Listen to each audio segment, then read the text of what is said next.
السلام علیکم ورحمۃ اللہ وبرکاتہ۔ اللہ کے اسماء و صفات کے آج کے سیشن میں آپ سب کو خوش آمدید۔ اعوذ باللہ من الشیطان الرجیم، بسم اللہ الرحمن الرحیم، سبحانک لا علم لنا الا ما علمتنا انک انت العلیم الحکیم، رب اشرح لی صدری ویسر لی امری واحلل عقدۃ من لسانی یفقہوا قولی، ربنا زدنا علما۔ اللہ کے اچھے اچھے ناموں میں سے آج ہم پڑھیں گے الغفور، الغافر، الغفار۔ الغفور کا مطلب ہے بخشش فرمانے والا، الغافر جو بخشنے والا ہو، ڈھانپنے والا ہو، الغفار کا مطلب ہے تسلسل کے ساتھ بخشنے والا۔ سورۃ الحجر میں اللہ تعالیٰ کا فرمان ہے، میرے بندوں کو بتا دو کہ میں ہی معاف کرنے والا مہربان ہوں۔ سورۃ غافر میں اللہ تعالیٰ کا فرمان ہے، گناہ معاف کرنے والا، توبہ قبول کرنے والا، سخت سزا دینے والا، کثرت کا مالک، اس کے سوا کوئی معبود نہیں، اسی کی طرف لوٹنا ہے۔ سورۃ صاد میں اللہ تعالیٰ کا فرمان ہے، آسمان و زمین کا اور جو کچھ ان کے درمیان میں ہے، سب کا رب غالب ہے، ہمیشہ بخشنے والا ہے۔ بخشنے کا مطلب کیا ہے؟ بخشنے کا مطلب ہے معاف کر دینا، ڈھانپ دینا، کسی گناہ کو یا پھر عیب کو ڈھانپ دینا جو شخصیت کو داغدار کر دیتا ہے۔ ہمارا اللہ سبحانہ و تعالیٰ کے اس نام کے ساتھ تعلق ہونا کیوں ضروری ہے؟ ہمارا اس نام کے بارے میں جاننا کیوں ضروری ہے؟ اس کائنات میں ہر چیز اللہ سبحانہ و تعالیٰ کی تخلیق ہے، اور ہر مخلوق کی زندگی کا ایک مقصد ہے جو سب کی سب مخلوقات پورا کر رہی ہیں، جیسے کہ فرشتے مسلسل اللہ کی اطاعت کر رہے ہیں، جانور مسلسل اللہ کی اطاعت کے مطابق ہی زندگی گزار رہے ہیں۔ اسی طرح سے مٹی کو اللہ نے حکم دے رکھا ہے کہ اس نے اگانا ہے، اور مسلسل اللہ سبحانہ و تعالیٰ کی اطاعت کے مطابق چلتی چلی جا رہی ہے، اپنے کرنے کے کام کر رہی ہے۔ اسی طرح سے انسان اللہ کی مخلوق ہے، انسان اللہ کی سب سے اہم مخلوق ہے، جسے اللہ نے شعور دیا ہے اپنی پہچان کے لیے۔ انسان کی زندگی کا بھی مقصد ہے، جو کہ سورۃ ذاریات میں بتا دیا، وَمَا خَلَقْتُ الْجِنَّ وَالْإِنسَ إِلَّا لِيَعْبُدُونَ، اور میں نے نہیں پیدا کیا جن اور انس کو مگر یہ کہ وہ میری عبادت کریں۔ عبادت مقصد ہے انسان کی زندگی کا۔ عبادت کا کیا مطلب ہے؟ ہر وہ کام جو خالص اللہ کے لیے کیا جائے اور سنت کے طریقے پر کیا جائے۔ اس میں تمام ریچولز شامل ہیں، جیسے کہ نماز، روزہ، حج، زکوٰۃ، صدقہ و خیرات۔ اسی طرح سے جتنے بھی دنیا کے کام ہوتے ہیں، وہ سب بھی اگر خالص اللہ کی رضا کے لیے زندگی گزارنے کے کام کیے جائیں اور سنت کے طریقے پر کیے جائیں تو وہ بھی عبادت میں ہی شمار ہو جاتے ہیں۔ جب انسان عبادت نہیں کرتا، اپنا مقصد پورا نہیں کرتا، تو وہ گناہ گار کہلاتا ہے۔ انسانوں کے گناہوں کو معاف کرنے کے لیے ہی تو اللہ سبحانہ و تعالیٰ نے اپنے اس نام کی پہچان کرائی ہے، اور اللہ تعالیٰ ہمیشہ اپنے اس نام کے ساتھ جانا جائے گا۔ انسان سوچتا ہے کہ میں نے کون سے گناہ کیے ہیں، کون سے ایسے گناہ کیے ہیں جس کے لیے میں استغفار کروں، بخشش مانگوں، بار بار اللہ تعالیٰ کو پکاروں۔ اس کو اس مثال سے سمجھیے کہ جب انسان کے ماتحت کوئی ہوتا ہے اور وہ اپنا مقصد انجام نہیں دیتا تو ہم اس کو کیا کہتے ہیں؟ ہم اس کو خطا کار کہتے ہیں۔ کائنات کی ہر چیز اللہ تعالیٰ نے انسان کے لیے بنائی ہے، انسان کے لیے مسخر کی ہے، اور انسان کو کس کے لیے بنایا؟ اپنے لیے۔ انسان کو اللہ نے اپنی عبادت کے لیے پیدا کیا ہے۔ انسان کے لیے اللہ تعالیٰ نے کیا کچھ بنایا اس دنیا میں؟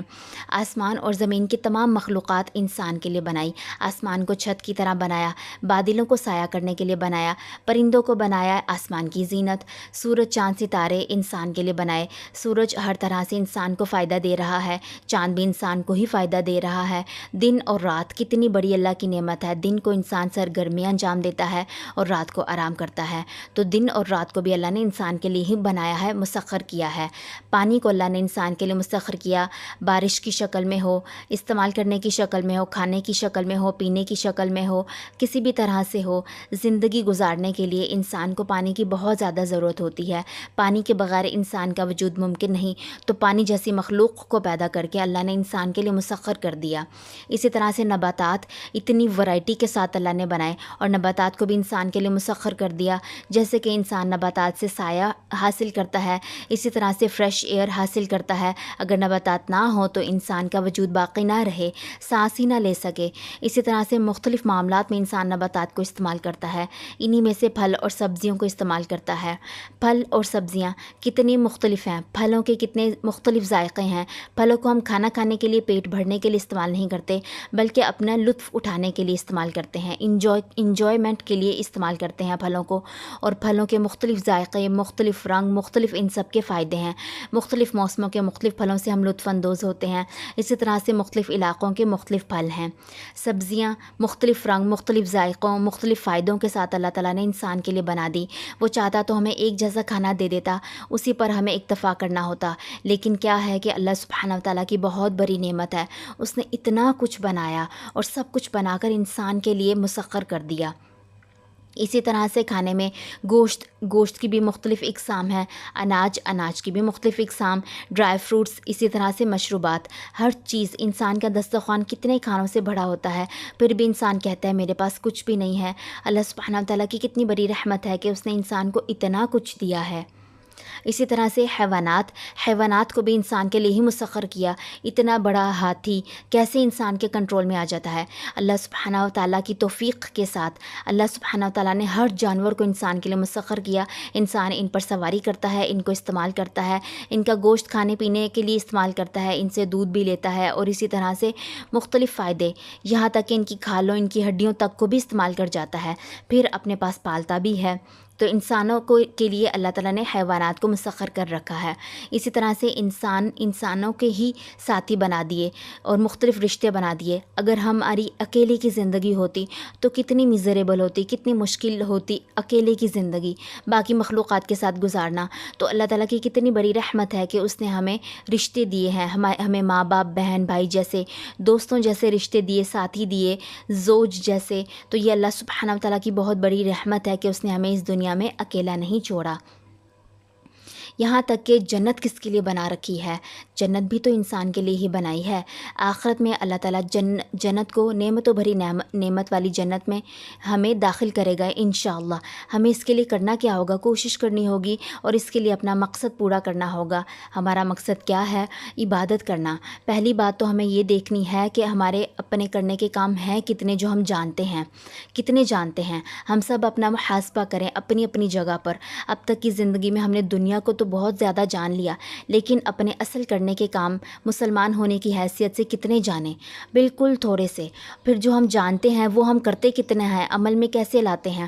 جیسے کہ ہمیں پتہ ہے کہ قرآن کو پڑھنا، سمجھنا، اس پر عمل کرنا، اس کو آگے پھیلانا، یہ سب ہم پر فرض ہیں، ہمارے لیے فرائض کا درجہ رکھتے ہیں یہ سب کچھ، لیکن ہم کتنا اس کو فلفل کرتے ہیں؟ اسی طرح سے نماز ہم سب پر فرض ہے، کتنا ہم اس کو جو جانتے ہیں کہ نماز کے بغیر انسان اللہ کی نظر میں کافر شمار ہوتا ہے۔ دنیا کی نظر میں ہم مسلمان شمار ہو سکتے ہیں، لیکن مسلمان اور کافر میں فرق ہی نماز کا ہے۔ تو ہم کتنی نمازوں کی پابندی کرتے ہیں، کتنی حجتوں کے ساتھ نماز کو چھوڑ دیتے ہیں، اور اسی طرح سے جو ہم کرنے کے کام کرتے ہیں ان کو کتنی عمدگی کے ساتھ کرتے ہیں، کتنا خلوص کے ساتھ کرتے ہیں، یا کتنا جان چھڑانے والا کرتے ہیں۔ انسان جب اپنی زندگی کا مقصد پورا نہیں کرتا تو پھر کیا ہوتا ہے؟ انسان بھی خطا کار ہی کہلاتا ہے۔ معافی مانگنے کے لیے ہمیں دیر نہیں کرنی چاہیے۔ معافی مانگنا، استغفار کرنا دو طرح کا ہوتا ہے، ایک ہوتا ہے خاص استغفار اور ایک ہوتا ہے عام استغفار۔ یہ ہوتا ہے کہ انسان کو ہر وقت اللہ سبحانہ و تعالیٰ سے بخشش مانگتے رہنا چاہیے۔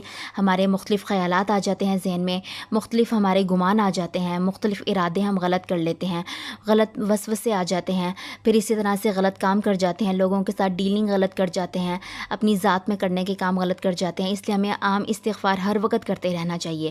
پھر خاص استغفار کا مطلب ہے زندگی کا ہر وہ لمحہ جس کے اندر ہم اللہ سبحانہ و تعالیٰ کو بھلا دیں، تو پھر ہمیں خاص استغفار کرنے کی ضرورت ہے، اللہ سبحانہ و تعالیٰ سے مغفرت مانگنے کی ضرورت ہے۔ اللہ سبحانہ و تعالیٰ کے سامنے ہم کیسے اس بات کو چھپا سکتے ہیں کہ ہم نے کتنی زندگی کے لمحے جو ہے اللہ کی ذات سے غفلت میں گزار دیے، اللہ کو یاد ہی نہیں کیا۔ آج کے دن میں بھی ہم نے کتنے لمحے ایسے گزارے جس میں اللہ کو بیچ میں لائے ہی نہیں۔ تو ہمارے لیے ضروری ہے کہ ہم خاص استغفار بھی کرتے رہیں، اسی طرح سے عام استغفار بھی کرتے رہیں۔ حدیث میں بتایا گیا ہے، ابو ہریرہ رضی اللہ تعالیٰ عنہ کہتے ہیں کہ نبی صلی اللہ علیہ وسلم نے یہ آیت پڑھی، تو اپنے گناہوں کے لیے اور مومن مردوں اور عورتوں کے لیے مغفرت مانگ۔ تو جب نبی صلی اللہ علیہ وآلہ وسلم نے یہ آیت کی تفسیر پڑھی تو پھر اس میں یہ بتایا کہ میں اللہ سے ہر دن 70 بار مغفرت طلب کرتا ہوں۔ اور حضرت ابو ہریرہ نے یہ بھی بتایا کہ رسول اللہ صلی اللہ علیہ وآلہ وسلم نے فرمایا میں ایک دن میں 100 بار استغفار کرتا ہوں۔ وہ نبی صلی اللہ علیہ وآلہ وسلم جو خاتم الانبیاء ہیں، اللہ سبحانہ و تعالیٰ کی نظر میں سب سے بڑا مقام رکھنے والے نبی، وہ جب ان کا یہ سٹیٹس ہے کہ وہ دن میں ہر وقت استغفار کرتے تھے اور 100 سے زیادہ دفعہ استغفار کرتے تھے، 70 سے زیادہ دفعہ، ان کا یہ سٹیٹس ہے، جبکہ ان کو ہم سے زیادہ اللہ کی پہچان تھی، ہم سے زیادہ ان کے پاس علم تھا، ہم سے زیادہ وہ جانتے تھے کرنے کے کام، ہم سے زیادہ وہ جنت اور دوزخ کا علم رکھتے تھے، اس کے باوجود بھی وہ اتنا زیادہ استغفار کرتے تھے۔ تو ہم کیا چیز ہیں؟ ہم کیسے کہہ سکتے ہیں کہ ہم کیوں استغفار کریں، ہم کیوں طلب کریں معافی ہر وقت؟ ہم نے ایسا کیا کر دیا؟ یاد رکھیے معافی کا دروازہ ہمیشہ کھلا ہے۔ اللہ سبحانہ و تعالیٰ نے کوئی خاص وقت متعین نہیں کیا کہ بس اسی وقت ہی معافی ملے گی، البتہ ہمیں مختلف گھڑیاں بتا دیں کہ ان گھڑیوں میں دعائیں جو ہیں وہ زیادہ قبول ہوتی ہیں، لیکن ایسا نہیں کہا کہ صرف دن کو معافی مانگو یا صرف رات کو مانگو۔ معافی کا دروازہ ہمیشہ کھول دیا ہمارے لیے، جب تک کہ ہماری زندگی میں موت کے فرشتے نظر نہیں آ جاتے تب تک ہمارے لیے معافی کا دروازہ کھلا ہے۔ اللہ سبحانہ و تعالیٰ سے دعا ہے کہ وہ ہمیں استقامت عطا فرمائے کہ ہم اس موقع سے بھرپور فائدہ اٹھا سکیں۔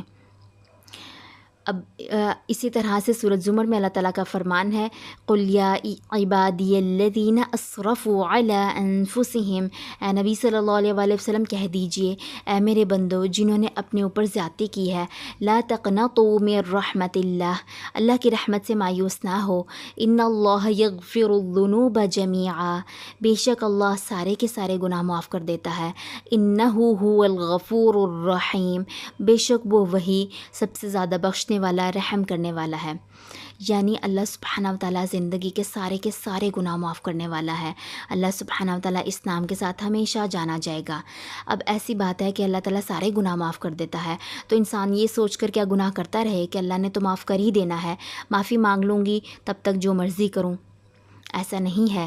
سورۃ آل عمران میں اللہ تعالیٰ کا فرمان ہے اور اللہ ہی کا ہے جو کچھ آسمانوں میں ہے اور جو کچھ زمین میں ہے، وہ جسے چاہتا ہے بخشتا ہے اور جسے چاہتا ہے سزا دیتا ہے، اور اللہ بخشنے والا مہربان ہے۔ یعنی اللہ سبحانہ و تعالیٰ جس کو چاہتا ہے اسی کو بخشتا ہے، اور اللہ تعالیٰ کس کو چاہتا ہے اس کا کرائٹیریا بھی بتا دیا۔ سورۃ طٰہٰ میں اللہ تعالیٰ کا فرمان ہے لیکن جو شخص توبہ کرتا ہے اور ایمان لاتا ہے اور نیک عمل کرتا ہے اور پھر اس ہدایت پر جمع رہتا ہے یعنی قائم رہتا ہے تو میں اس کو معاف کرنے والا ہوں۔ یعنی یہ شخص کیا کرتا ہے؟ 4 کام جب کرتا ہے تو پھر اللہ تعالیٰ اس شخص کو معاف کرتا ہے۔ کیا کرائٹیریا ہے؟ سب سے پہلے تو توبہ کرتا ہے، یعنی پلٹتا ہے، لوٹتا ہے۔ یاد رکھیے اللہ تعالیٰ نے انسان کو پرفیکٹ نہیں بنایا، انسان کی فطرت میں رکھا ہے کہ وہ گناہ کرے گا، غلطی کرے گا۔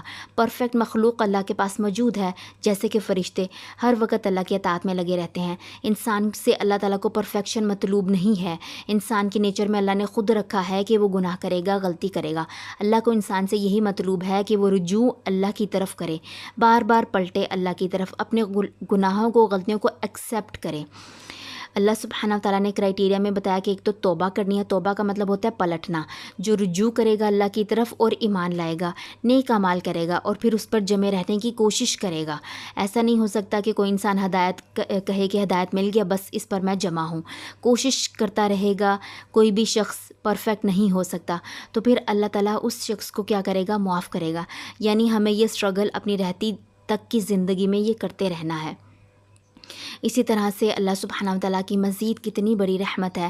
سورۃ فرقان میں بتایا کہ اللہ تعالیٰ گناہوں کو بھی نیکیوں سے بدل دیتے ہیں، سوائے ان لوگوں کے جو توبہ کریں، ایمان لائیں اور نیک اعمال کریں، ان کے لیے اللہ تعالیٰ ان کی برائیوں کو نیکیوں سے بدل دے گا، اور اللہ ہمیشہ بخشنے والا اور رحم کرنے والا ہے۔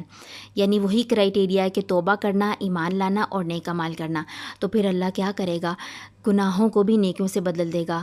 دیکھیے ہم ایک دن کے اپنے گناہ نہیں گن سکتے، کتنے برے خیالات ہمارے دل میں آئے چلے گئے، کتنے برے بیہیویئرز ہم نے لوگوں کے ساتھ رکھے، کتنے اپنے کرنے کے کام نہیں کیے، کتنا اللہ کو اپنی زندگی میں بھلا دیا.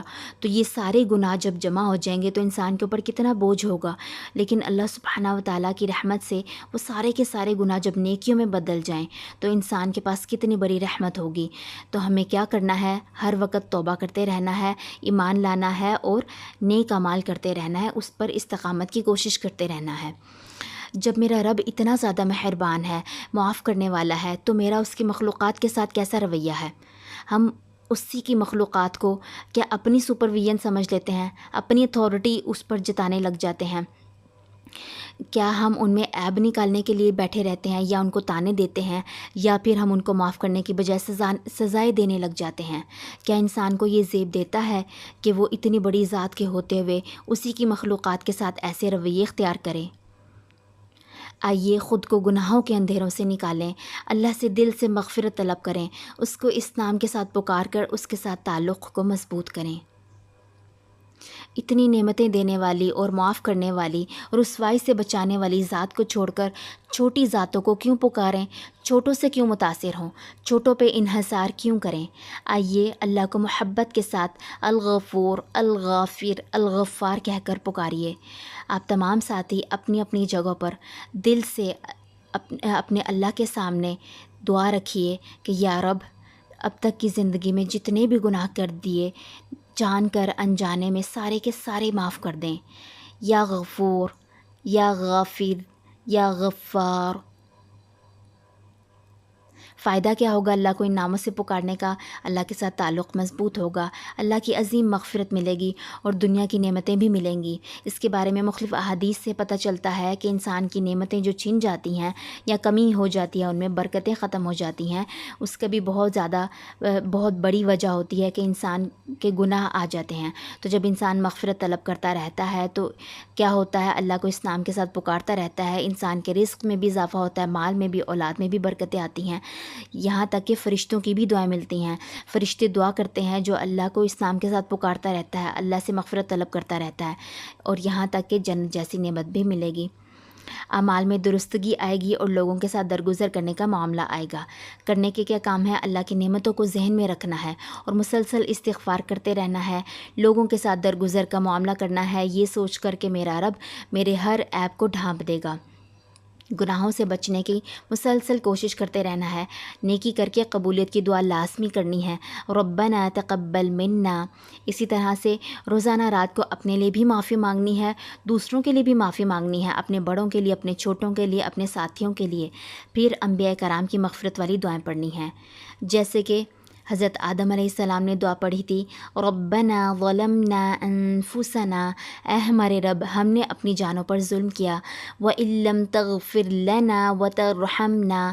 اور اگر آپ نے ہمیں بخشا نہیں، ہم پر رحم نہ کیا، لَنَكُونَنَّ مِنَ الْخَاسِرِينَ.